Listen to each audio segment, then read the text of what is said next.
존경하는 목포 시민 여러분, 보고 싶었습니다. 반갑습니다. 이재명입니다. 여기가 제가 존경하는 김대중 선생의 정치적 고향 목포 맞습니까?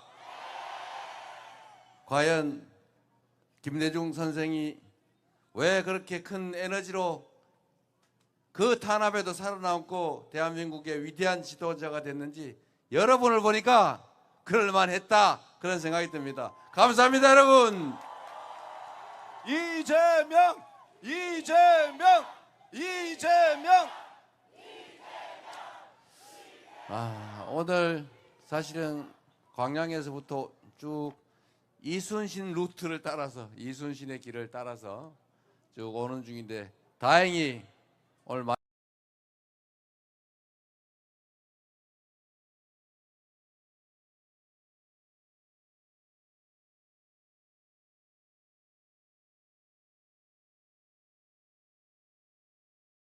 마지막 요새 목포에서는 비가 그쳤습니다. 제가 여수, 순천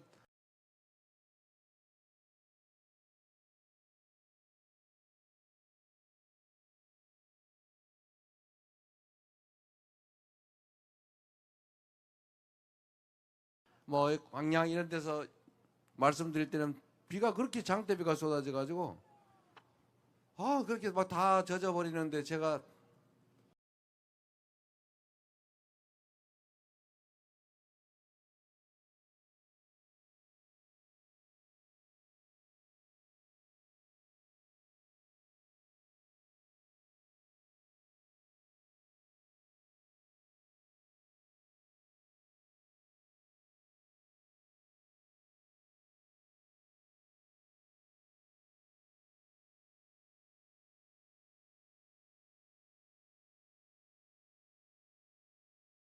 요 텐트 치고 우산 들고 혼자 맞으면서 말씀드리려니까 너무 미안한 거예요.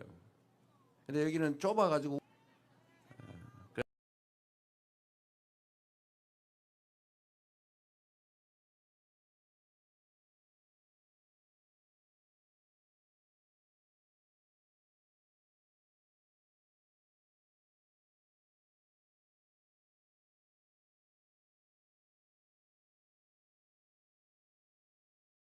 그 많은 분들의 그 절박함에 와닿아서 제가 약간 울컥. 얼마나 사람은 그러겠습니까, 여러분?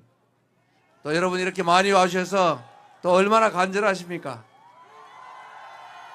여러분의 그 간절함을 잊지 않고 여러분의 훌륭한 도구로서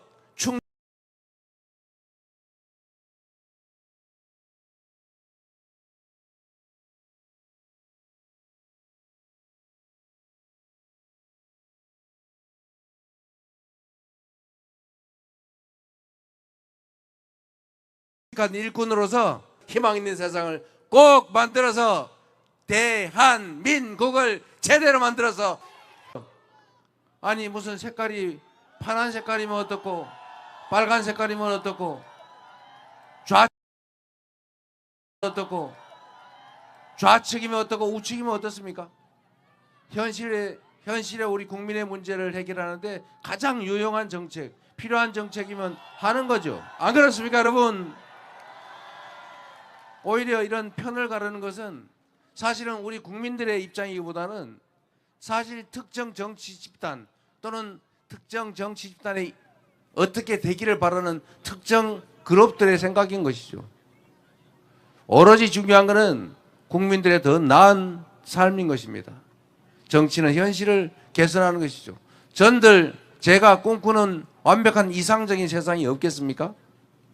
그렇다고 해서 현실적 필요를 외면하고 제가 꿈꾸는 그 세상, 그런 가치만을 향해서 가면 되겠어요? 우리 편, 우리 아는 사람, 우리 집단이 원하는 것 하면 되겠습니까? 가장 중요한 것은, 가장 중요한 기준은 바로 국민이어야 된다. 그러니까 대한민국이 국민의 나라, 민국, 대한민국 아닙니까? 민주공화국. 그렇지 않습니까, 여러분? 그래서 우리 김대중 대통령은 이 점을 명확하게 지적한 겁니다. 무슨 좌파니 우파니 뭐 파가 좌파면 어떻고 우파면 어떻습니까? 맛있기만 하면 되지. 너무 썰렁한가요?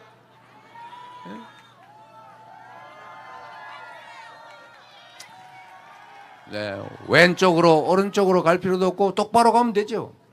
네. 그래서 여러분 이제는 정치도 좀 바꾸면 좋겠어요. 저는 여의도로 가가지고 저는 사실 경기도지사 성남시장 할 때 그냥 동네에서 열심히 일하면 되지 뭐 내가 동네 청소 잘하고 동네 우리 주민 도민들 시민들 민원이 뭔지 잘 살펴서 할 수 있는 거 해드리고 안 되는 건 안 된다고 설명 잘 해드리면 된다. 정말 죽으라고 열심히 하면 된다.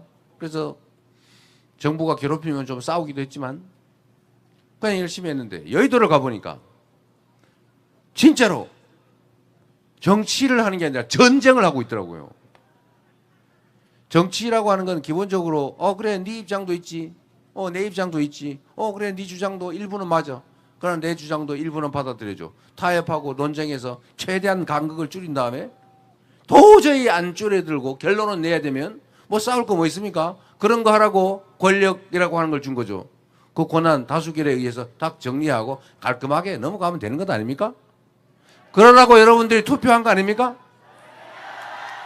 그래서 치열하게 토론하고 소수자의 의견을 존중하되 영 안 되면 다수 의견에 따라서 합법적으로 합리적으로 하면 되는 거죠. 화낼 거 없잖아요. 국민들이 그렇게 권한을 줬지 않습니까?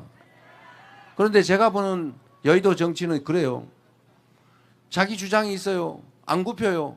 상대방이 주장을 해요. 옳은 얘기고 평소에 동의하던 것도 이쪽이 주장하니까 반대로 해요. 어린이예요?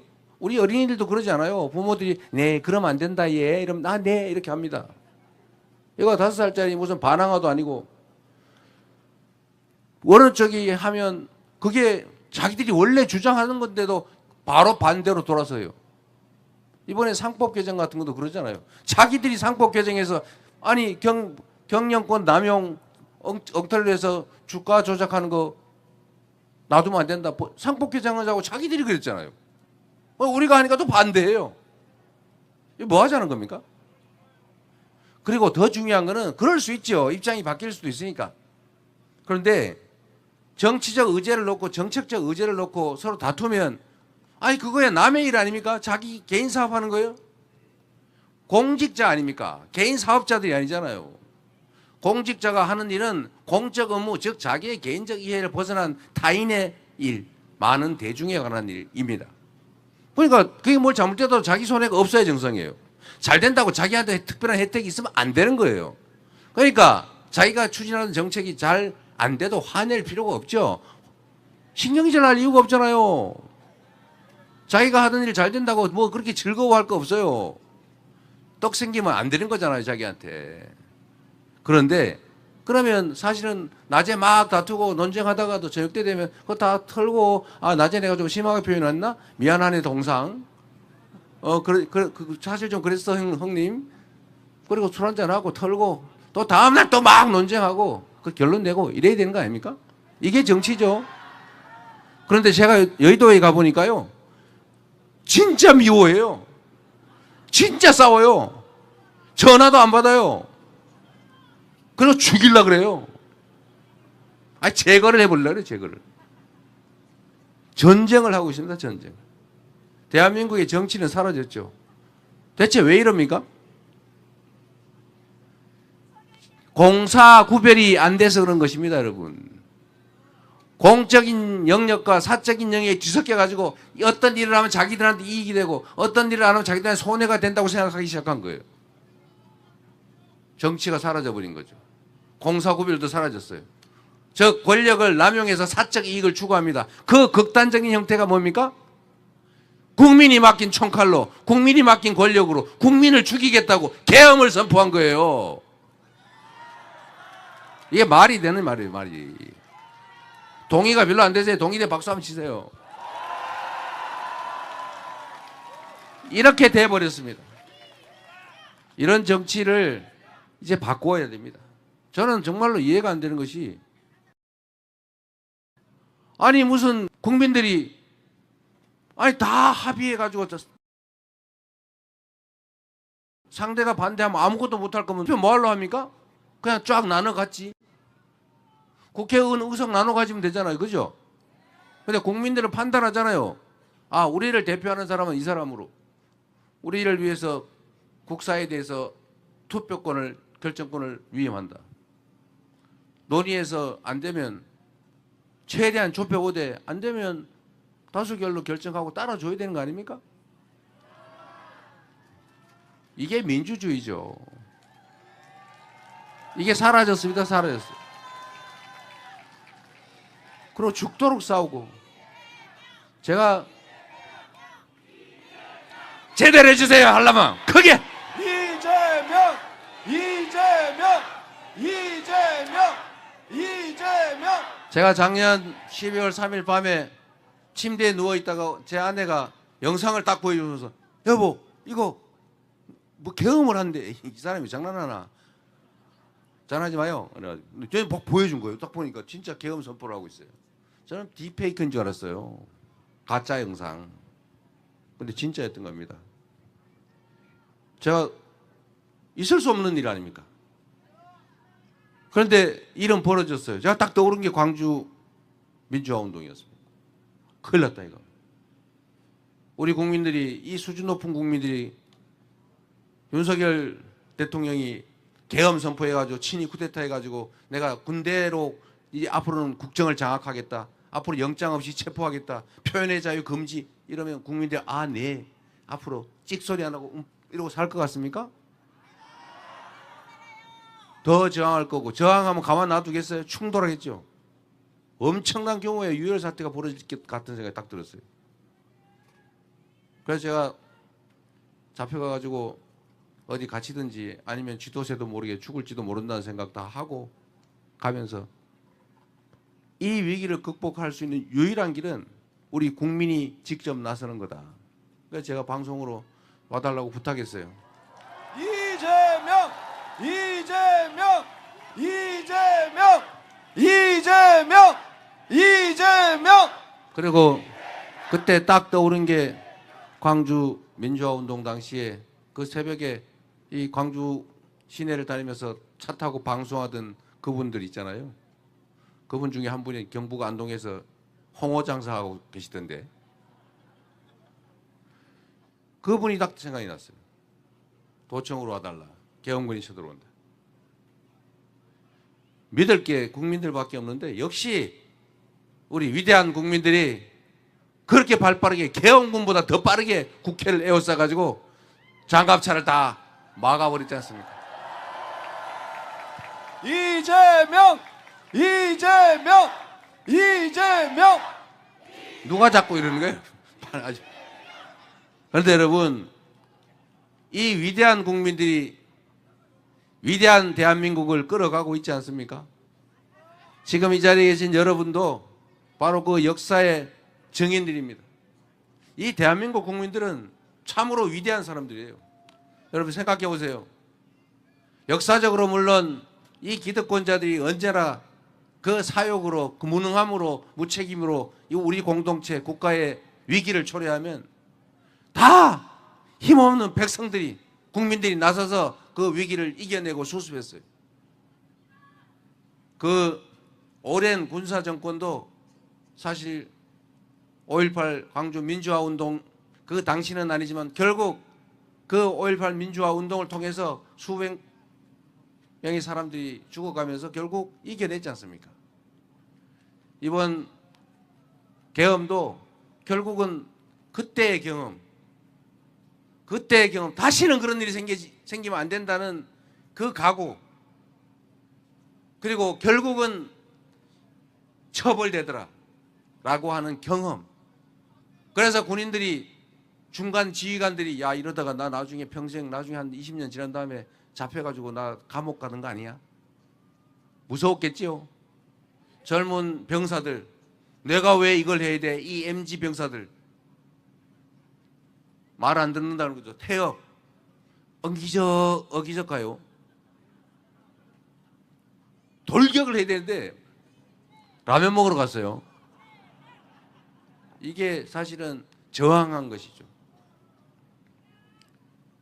이 위대한 국민들이 결국은 이겨낸 겁니다.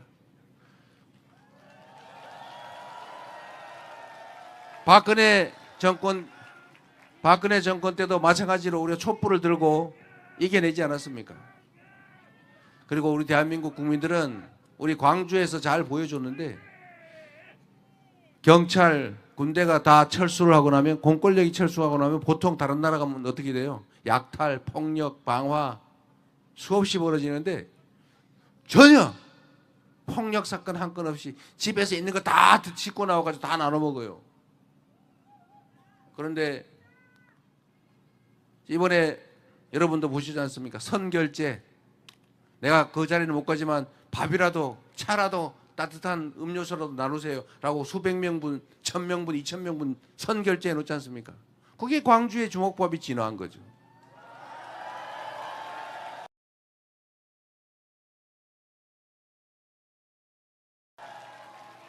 그리고 단 한 건의 폭력 사건도 없이 유리창 한 장 안 깨지고 휴지 쓰레기 한 장 남기지 않고 100만 명 이상의 사람들이 모여서 결국은 경제 위기가 오면 보통 사람들은 이렇게 행동합니다. 물가가 폭등할 거니까 금 사 모아야죠. 네? 그다음에 막 물건 사 모아야 되잖아요. 근데 그때 우리는 어떻게 했습니까? 집에 있는 돌반지 다 갖다가 내서 팔았어요. 저도 그때 돌반지 꽤 있었는데 다 갖다가 줘가지고 우리 아이들은 그때 지금 후회되는 게, 아니 아이들 기준으로 한 개씩은 남겨놨어야 되는데 한 개도 안 남기고 세상에 그날 다 갖다가 팔았더라고요. 위대한 국민들입니다. 그래서 IMF를 이겨냈는데 전 세계인들이 그때 보고 대한민국은 저 국민들의 태도를 보면 앞으로 회생할 수 있다 이렇게 믿었다는 거예요. 이번 12.3 내란 사태 지금도 계속되고 있습니다. 끝나지 않았죠. 어디서 불쑥 튀어나올지 몰라요. 2차, 3차, 또 4차 내란이 시작될지도 모르죠. 불쑥 튀어나오지만 전 세계인들이 대한민국을 보면서 12월 3일 날 밤에는 세상에 이제 후진국 되겠구나, 저 대한민국. 어쩐지 잘 나간다 싶더니 라고 생각했다가 그 다음에 보니까 더 크게 놀란 거죠. 세상에 응원봉을 들고 M16 장갑차를 제압을 했어요. 네?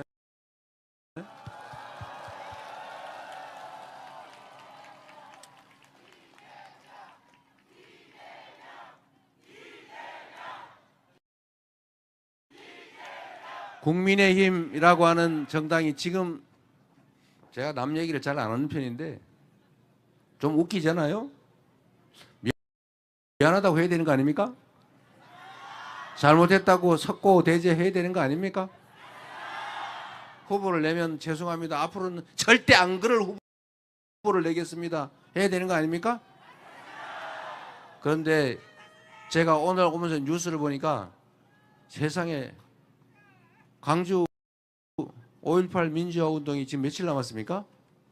거기다가 정호영을 갖다가 선대위에 영입을 해요?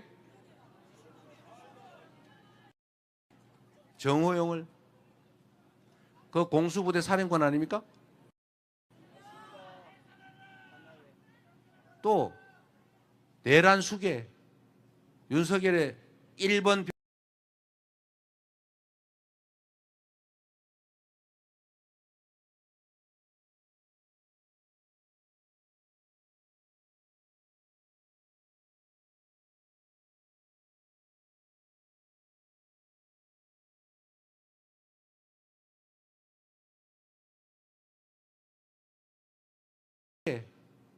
윤석열의 1번 변호인 성모 변호사를 또 영입을 했어요. 이거 놀리는 거죠? 뭐라고 하는 건가요? 놀리는 걸까요? 둘 중에 하나겠죠. 야, 둘 다 나쁜 거예요. 있을 위험도 우리가 이겨냈는데 까짓 이 작은 위험들, 앞으로 작은 폭발들 이 정도 못 이기겠습니까? 이겨낼 수 있겠죠? 자신 있죠? 할 수 있죠? 한번 해 보입시다.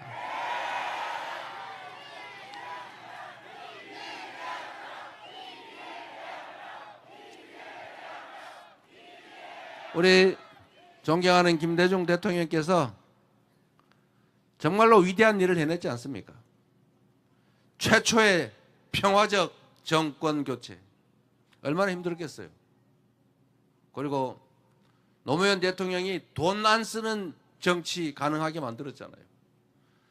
그 한 분이 열어준 민주주의의 길, 또 한 분이 열어준 정치 개혁의 길, 그 좁은 길을 따라서 이재명도 드디어 정치인으로 여기까지 오지 않았습니까?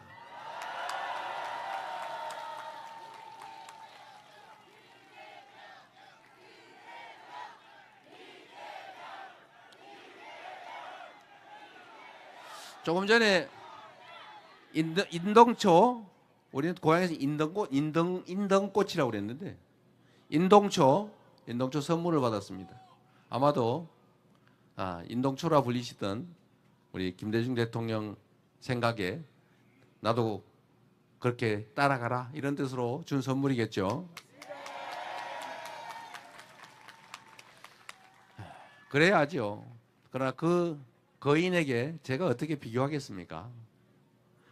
그러나 그분이 하고자 했던 일 이상 그분이 철저하게 현실에 정말 천착해서 우리 현실의 국민들이 겪는 어려움들을 조금이라도 해결하려 했고 민주주의 반드시 자리 잡게 하려고 했고 한반도 평화 꼭 오게 만들려고 했지 않습니까? 아직 미완이긴 하지만 그 뜻을 이어서 저부터 우리 모두가 그분의 뜻대로 평화롭고 안전하고 잘 사는 민주적인 사회 꼭 만들어야 되겠죠? 만들 수 있겠죠? 이 정도야 얼마든지 할 수 있지 않습니까? 열심히 준비해서 그렇게 해야죠. 그리고 여러분 뭐 비도 안 오는데 좀 더 해야 되죠. 여러분 이 김대중 대통령이 최초의 정권 교체를 통해서 대한민국의 민주주의가 현실로 나오게 됐죠. 그리고 그 기반으로 두 번의 집권을 더 했죠. 그래서 대한민국은 권력 교체가 가능한 나라, 진짜 민주국가가 됐습니다. 그리고 정치라고 하는 것은 본질적으로 대의 체제 아닙니까? 여러분들이 다 직접 결정하지 못하니까 김원희 의원 대신 뽑아가지고 국사를 보라고 한 거 아니에요? 대통령도 대신 뽑아서 나라 일 하라고 시킬 거 아닙니까? 그런데 우리 정말로 중요한 사실은 우리는 우리를 지배할 상전, 왕을 뽑는 게 아닙니다. 가끔씩 그런 착각을 하는 사람들이 있어요. 착각. 높은 의자에 앉아가지고 사람들을 내리다 보니까 내가 왕 비슷한가 보다. 더 높아져 봐야지. 진짜 왕이 돼야지. 이런 사람이 있는 거죠. 그러나 여러분 분명히 우리가 그들에게 가르쳐 줘야 합니다. 당신들은 국민의 권력을 직접 또는 직접 위임받은 자로부터 간접적으로 위임받은 국민의 일꾼, 대리인, 머슴일 뿐이다. 당신의 의자가 높은 것은 국민을 대리하는 일꾼들 중에 계급이 좀 높은 것뿐이지 그 위에 국민이 있다. 맞습니까, 여러분? 그래서 우리는 국민주권 국가라고 하는 거죠. 민주국가, 민주공화국. 이거를 결코 잊으면 안 됩니다. 일꾼을 어떤 사람을 뽑느냐에 따라서 전혀 다른 세상이 펼쳐집니다. 옛날에 똑같은 조선이라는 나라에서 선조가 있을 때는 그 무능하고 무책임하고 이순신 같은 훌륭한 부하를 시기 질투하고 혹시 저 친구가 백성들의 신망을 얻어가지고 나를 뒤집는 역성영매하지 않을까 이런 걱정을 했던 것 같아요. 그래서 거기를 사형시키려고 그러고 이렇게 정치를 했으니 결국 조선이 수백만 백성들이 죽고 다치고 산하가 전부 피바다가 됐지 않습니까? 그 똑같은 조선에서 정조는 완전히 새로운 조선을 만들었죠. 동북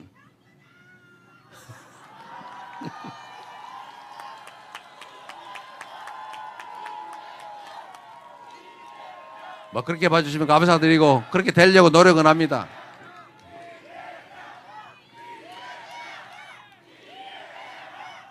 너무 숫자가 많아요. 호흡이 잘 안 맞네요.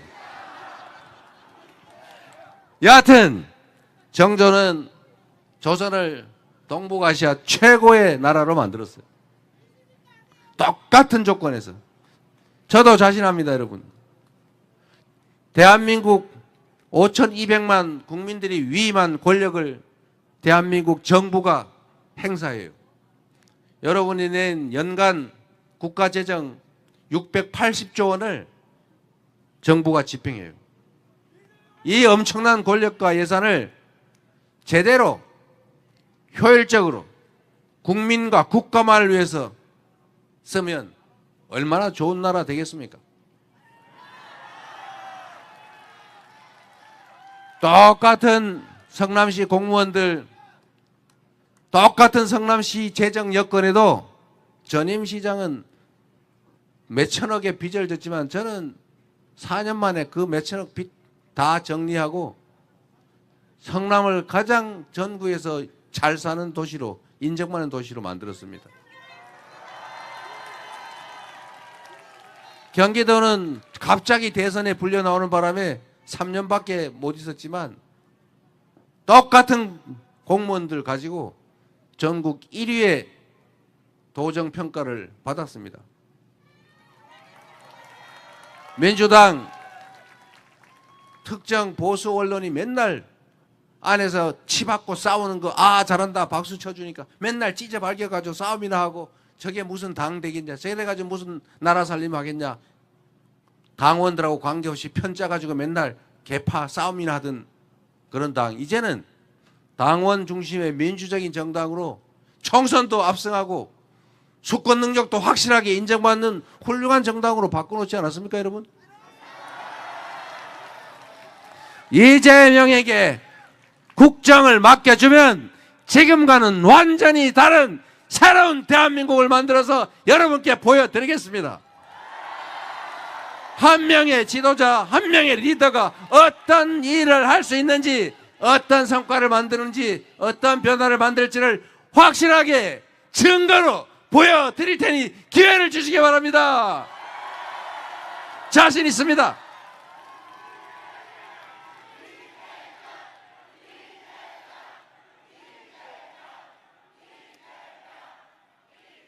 정치는 정치인들이 하는 것 같지만 국민이 하는 것이고, 국민들이 유용하고 쓸만한 충직한 도구 일꾼을 잘 고르면 결국 잘 되는 것입니다. 그리고 말씀드렸던 것처럼 우리 국민들은 위대한 저력을 가지고 있어요. 그 위대한 저력을 찢어 발겨서 서로 싸우느라고 소진하지 말고, 작은 차이를 넘어서서 정치인들 싸우는데 같이 끼지 말고 그 싸우는 정치인들을 국민을 위해서, 나라를 위해서 제대로 싸우게 하면 완전히 다른 정치가 가능합니다. 이제 작은 차이를 넘어섭시다. 뭐 경상도, 전라도 그런 얘기하지 말고, 사실은 경상도나 전라도나 이 일극체제, 중앙집권적인 이 나라, 이 체제 때문에 다 똑같이 피해보고 있어요. 여러분도 먹고 살기 어려우시죠? 그런다고 무슨 지금 경상도가 뭐 왕창 먹고 살기 좋으냐? 그렇지 않아요. 옛날에 박정희 있을 때는 그쪽에다 많이 몰아줬죠. 그러나 지금은 거기도 전국에서 뭐 최하위 이런 거 엄청나게 많고 인구 줄고 못 살겠다고 난립니다, 여러분. 그래서 여러분, 먹고 사는 문제도 해결해야죠. 우리가 비전도 있어야 될 거 아닙니까? 그냥 잘 되겠지 이럴 수는 없는 거죠. 제가 하나 제시를 하겠습니다, 여러분. 목포 옆에 신안 있죠? 그 신안 군수 아마 여기 어디 와 계실 거예요. 좀 전에 잘렸지만, 예, 뭐 내가 보기에는 그 별것도 아닌 거 가지고 세상에 그거를 이거 아웃을 시켰더라고. 거기는 태양광 발전 사업의 지분을 주민들한테 줘가지고 주민들한테 햇빛 연금 배당을 해주잖아요. 가구당 뭐 한 150, 250 이렇게 해준다니까 앞으로 한 500만 원까지 늘어날 수 있다고 하니까 자꾸 외지에서 이사를 와가지고 유일하게 인구가 늘어난다고 하지 않습니까? 그거 왜 다른 데는 못합니까? 왜 더 많이는 못합니까? 하기 나름 아닙니까 여러분? 이걸 적극적으로 지원해야죠. 앞으로 기후위기 때문에 이제 재생에너지 사회로 대전환이 일어납니다. 우리나라는 화석연료 수입해가지고 다 에너지로 쓰는데 앞으로는 이 화석연료로 만든 제품 사지 않는다. R200. R100이 아니고 R200. 이 모르는 사람이 있었는데 이 R200이 세계 표준이 됐기 때문에 이제 몇 년 안 가서 화석연료로 생산한 제품은 안 산다고 해요. 그러면 우리도 결국은 탄소 국경세 유럽, 미국에 수출하려면 너네 이거 혹시 화석연료 탄소가 발생하는 연료로 만든 제품 아니야? 맞는데요. 그러면 부가금 왕창 얻어맞는 거죠. 이 상황을 우리가 이겨내려면 지금부터 신속하게 지금 3년 동안 너무 지체됐어요. 신속하게 재생에너지 사회로 전환해야 됩니다. 그런데 이 재생에너지가 제일 많은 데가 어디예요? 서남해안입니다. 서남해안, 전북, 전남, 충남, 경남 이 라인. 물론 동해안 쪽으로 가면 해상 풍력도 괜찮지요. 어쨌든 앞으로는 재생에너지를 대대적으로 살려야 돼요. 그런데 재생에너지가 어디서 나옵니까? 공장에서 나옵니까? 결국은 사람들이 다 떠난 해안가, 저 시골의 밭, 논뚝길, 밭뚝길, 시골길 이런 데가 다 에너지의 보고예요. 똑같은 논에도 밭에도 이 태양광으로 농사를 지면 태양광 설치를 해서 햇빛 농사를 지면 기존 농사보다 몇 배가 남습니다. 그걸 두 개를 동시에 할 수도 있어요. 이런 정책들을 통해서 이 사람이 떠나는 소외된 지역들, 특히 서남해안 중심으로 이 호남 지역은 이제 태양 농사를 지어야 됩니다. 그리고 재생에너지를 송배전할 수 있는 라인을 까는데 이게 원래 송전 비용이 많이 들어요. 전남에서 생산한 마늘이 이 마늘이 생산지에서는 싸죠. 서울 가면 유통 비용이 늘어나서 비싸지죠. 그게 정상이죠. 그런데 전기는 영광에서 생산해가지고 서울 가서 쓰는데 가격이 똑같아요. 이상하죠? 안 이상해요? 우리가 너무 당연히 그렇게 수십 년을 살아왔기 때문에 당연하다고 생각하지만 그렇게 하면 안 되는 거예요. 영광 근처는 손해보잖아요. 석탄발전소 근처에서 발전해가지고 보내면 석탄발전소 근처에는 막 매연 마시고 콜록콜록 하면서 똑같은 전기요금을 냅니다. 말이 안 되죠. 송전 비용이 엄청나게 듭니다. 보내는데. 그래서 앞으로는 전기 생산지와 전기 소비지의 가격이 달라집니다. 법률이 이미 통과됐죠. 그러니까 그렇게 하면 결국은 이 재생에너지를 써야 되는데 재생에너지를 많이 필요로 하는 기업들은 이제 수도권에서 하면 비싸서 하기 어려워요. 땅값 비싸죠. 전기 비싸죠. 규제 심하죠. 그러면 반대로 전기를 많이 먹는 전기 먹는 하마들이 있죠. 네? 데이터 센터라고. 어쨌든 이런 전기를 많이 먹는 인공지능 관련 산업들 이런 전기를 싸게 쓸 수 있는 곳으로 옮겨갈 수밖에 없습니다. 호남이 최적지죠. 그래서 이 호남으로 재생에너지를 대대적으로 생산하게 인프라를 구축하고 여기서 쓰면 전기요금도 싸게 땅값도 좀 싸게 그리고 규제도 대폭 완화해주고 특히 법인세 같은 거 대폭 깎아주면 오지 말래도 오겠지요. 관련 산업들을 우리 호남 지역에는 서남 해안 지역에는 재생에너지 관련 산업들을 대대적으로 유치하면 우리가 살 길이 생깁니다. 대한민국은 너무 서울로 몰려 있어요. 서울에는 아파트 한 평에 한 채가 아니고 한 평에 3억 합니다. 내가 빈말이 아닌데 인터넷 찾아보세요. 제가 이랬더니 3억 혹시 거짓말 아니야? 라고 해봤더니 2억 8천에 거래된 데가 있다고 합니다. 이렇게 몰려가지고 국가 경쟁력이 생길 수가 없어요. 지속적으로 발전, 성장할 수가 없습니다. 그래서 정부가 국가가 대대적인 결단을 내려서 강력한 리더십으로 체제를 대폭 한번 개편해 줘야 돼요. 자, 새로운 대한민국, 균형 발전하는 나라, 이걸 만들 수 있는 사람 누구겠어요?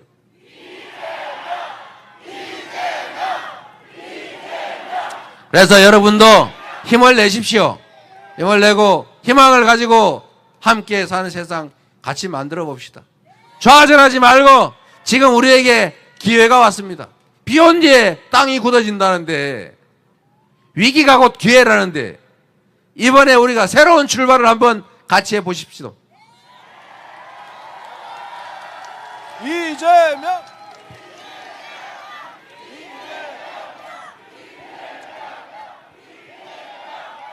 여러분, 참으로 고맙습니다. 저는 우리 여러분 때문에 살아남았어요. 물론 아직도 좀 더 남아있어요. 어떻게 될지 모릅니다. 저는 국민의 집단지성을, 우리 국민의 위대함을 믿습니다. 저는 만약에 우리 국민들이 살려주지 않았으면 법으로 죽든지 펜으로 죽든지 칼에 죽든지 했을 겁니다. 그러나 살아남아 있지 않습니까, 여러분? 바로 여러분 때문에 살아 있습니다.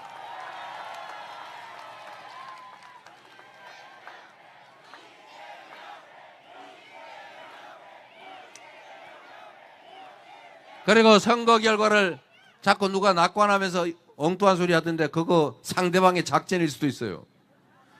3표 부족하다. 절대로 지면 안 되는 선거 아닙니까, 여러분? 절대로 지면 안 되니까 여러분이 각자가 다 3표 부족하다 생각하시고 정말 총력을 다해 주시기 바랍니다. 정말로 고맙습니다. 여러분들 덕에 제가 살았고, 그러니 앞으로는 여러분을 위해서 제가 살겠습니다. 고맙습니다.